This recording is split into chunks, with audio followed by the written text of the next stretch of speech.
Hello, hello. After a week off, I'm feeling refreshed and ready to tackle a new topic for this week's set of videos. Question for today is, do trees communicate with each other?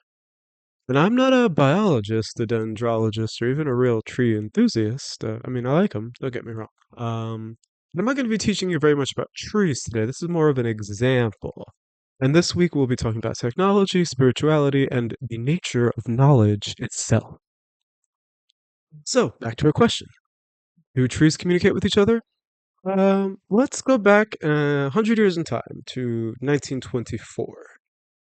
In 1924, if we asked a scientist, do trees communicate with each other? They would say no, trees do not communicate with each other. Or they would say that they do not know and that it's unclear. But let's say, still in 1924, we ask someone else.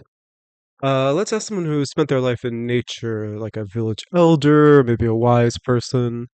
We ask them the same question. Do trees communicate with each other? And they would say, of course, it's obvious. Trees warn each other about incoming danger. Trees form mutually beneficial relationships with one another in forests.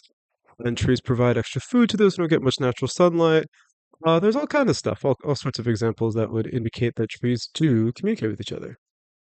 And then if you pressed on and you asked this village elder type, well, how do the trees communicate with each other? They would probably shrug. No idea.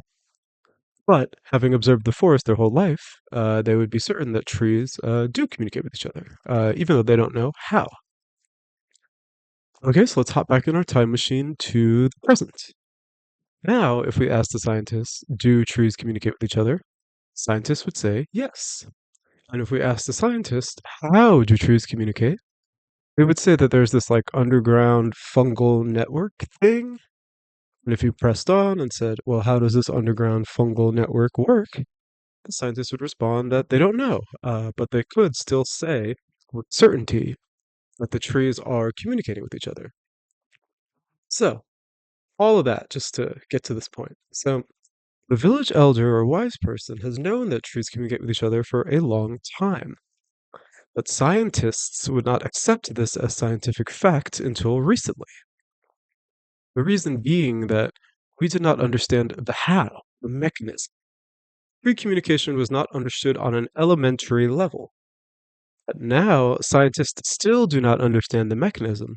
They do not really understand the how of tree communication.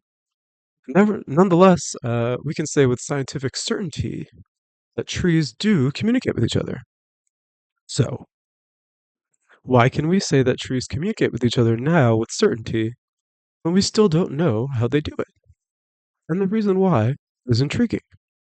At some point, there was a fundamental shift in knowing. In a world rapidly changing, things were becoming more and more complex. A new framework of knowledge needed to be developed in order to make sense of this new landscape. A framework that deprioritized the elements and the mechanism. A framework that focused on the system. All right, that's all for today's video. I'll see you tomorrow.